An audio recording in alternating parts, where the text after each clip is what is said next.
Reville au Gabon. Albert Ondo-Ossa, bonsoir, merci beaucoup d'être avec nous. Vous êtes le candidat de l'opposition, vous estimez avoir gagné cette présidentielle. Première question, elle est simple, qui est légitime pour diriger la République du Gabon ce soir, vous ou le général Brice Oligui Nguema?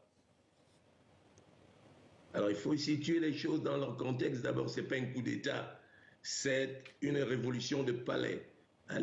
Oligui Nguema est le cousin d'Ali Bongo. Et la campagne, c'était 60 ans de Bongo, c'est trop. Les Bongo ont trouvé qu'il fallait mettre Ali Bongo de côté et poursuivre effectivement le système Bongo PDG. Et ils ont mis Oligui Nguema en avant. Derrière Oligui Nguema, nous savons qui est là. Donc c'est toujours le système Bongo qui continue, ce n'est pas un coup d'État. Qui est là derrière? Eh bien, derrière Oligui Nguema, il n'y a pas à chercher, c'est Pascaline Bongo qui est là, c'est tout. Donc Oligui Nguema n'est qu'un sous-fifre. Il y a derrière Oligui Nguema, Pascaline Bongo. Et le clan Bongo continue avec le pouvoir. Vous dénoncez donc une révolution de palais, c'est du népotisme selon vous? C'est une révolution de palais. Donc il n'y a pas de coup d'État militaire, la preuve, c'est la garde prétorienne qui a fait la révolution de palais. Les autres militaires n'étaient pas associés. Donc c'est une révolution de palais. Alors qui est légitime ce soir pour diriger la République du Gabon? Vous ou le général Brice Oligui Nguema? La question ne se pose pas. Il faut aller au comptage des urnes et donner les véritables résultats. Là, on saura qui est légitime. Vous demandez un recomptage des voix? Je demande qu'on donne les véritables résultats qui sont connus de toutes les missions diplomatiques. Les résultats sont connus de tout le monde, qu'on donne les véritables résultats. J'en suis là. Et cette révolution de palais, au fait, vous la condamnez? Je suis démocrate. Un démocrate ne s'accommode pas de coup d'État. Ou on est démocrate, ou on est putschiste. Et à partir de ce moment-là, je demande aux militaires de revenir à l'ordre républicain. Ce sera entendu ou pas entendu, mais je les observe. En tout cas, je parie la main sur le feu qu'ils ne pourront aller loin. Le Gabon est au ras des pâquerettes, il faut le redresser. Et ce n'est pas les militaires qui pourront le redresser. Le général Nguema va prêter serment officiellement lundi comme président de transition. Pour vous, il ne sera pas légitime dans ce rôle. Vous ne le reconnaîtrez pas dans cette institution de transition? Je vous ai dit qu'un démocrate ne reconnaît pas les coups d'État. Voilà. Même si les coups d'État peuvent être justifiés, je suis un démocrate. Je ne peux pas le reconnaître. C'est là que j'interpelle la communauté internationale et précisément la France, qu'elle ne peut pas se déjuger. Dès lors qu'on reconnaît, on condamne le coup d'État, on doit condamner ce qui ensuite, à savoir effectivement la transition.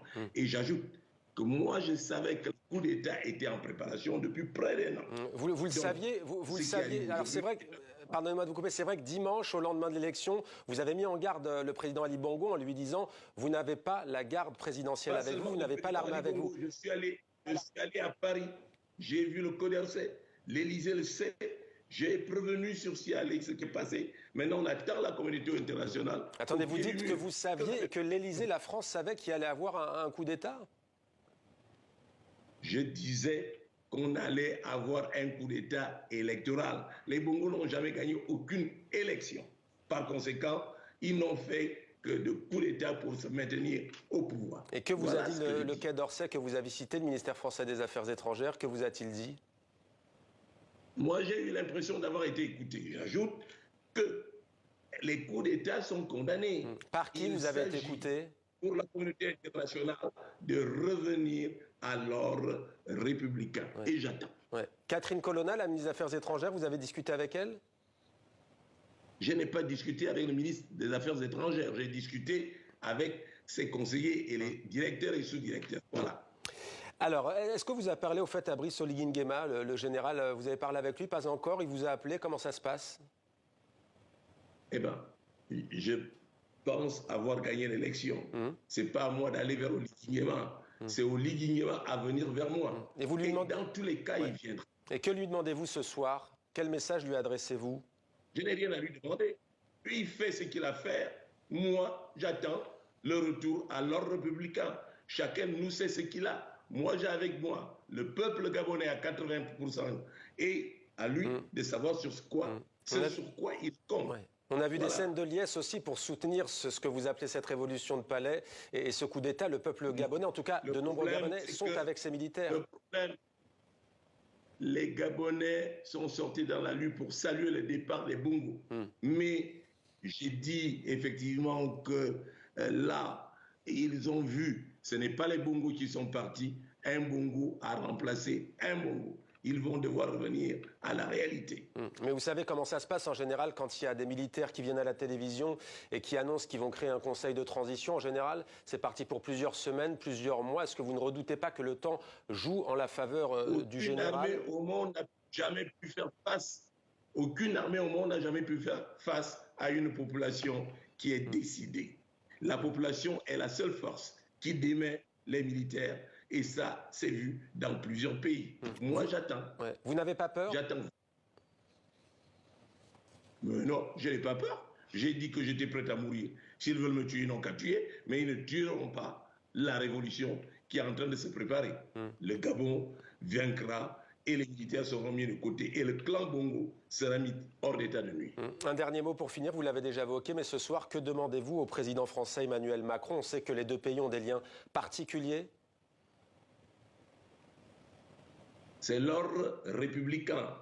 La France ne peut pas se diriger comme les autres pays de la communauté internationale. Dès lors qu'on condamne un coup d'État, on demande le retour à l'ordre républicain. Et la chose que je demande, c'est le comptage des voix. Et il y a un président légitime et légal. Et le Gabon pourra fonctionner. Voilà. Quel score avez-vous obtenu, au fait, selon vos chiffres? Eh ben, c'est pas à moi. Ah non, je suis très légaliste. C'est le conseil, le CGE qui est chargé de déclarer. J'ai les chiffres avec moi. Alors, il ne m'appartient pas de les déclarer. Ouais. Pourquoi vous ne les donnez pas? Pourquoi vous ne les donnez pas? Pourquoi vous ne les donnez pas? Mais parce que ce n'est pas mon rôle. Ouais. Mais vous avez, pas mon rôle. Mais vous avez gagné selon ces chiffres. C'est le CGE qui a compétence de donner les résultats. Et les militaires connaissent les résultats. Donc, qu'il libère le président du CGE qui devra donner les vrais résultats qui existent, que tout le monde connaît. Dernière question, est-ce que vous appelez aujourd'hui à la libération du président renversé Omar Bongo et de son épouse et de son fils? Ah non, c'est un problème familial. Moi, c'est le Gabon, ce n'est pas les problèmes familiaux. Ils règlent leurs problèmes en famille. Ça ne me concerne pas. Merci beaucoup. Merci beaucoup. Merci Albert Ondossa, candidat donc de l'opposition à cette présidentielle qui a eu lieu samedi, qui a été suivi par ce coup d'État. Vous revendiquez donc la victoire à cette présidentielle. Merci d'avoir répondu ce soir en exclusivité dans 64 minutes à TV5 Monde.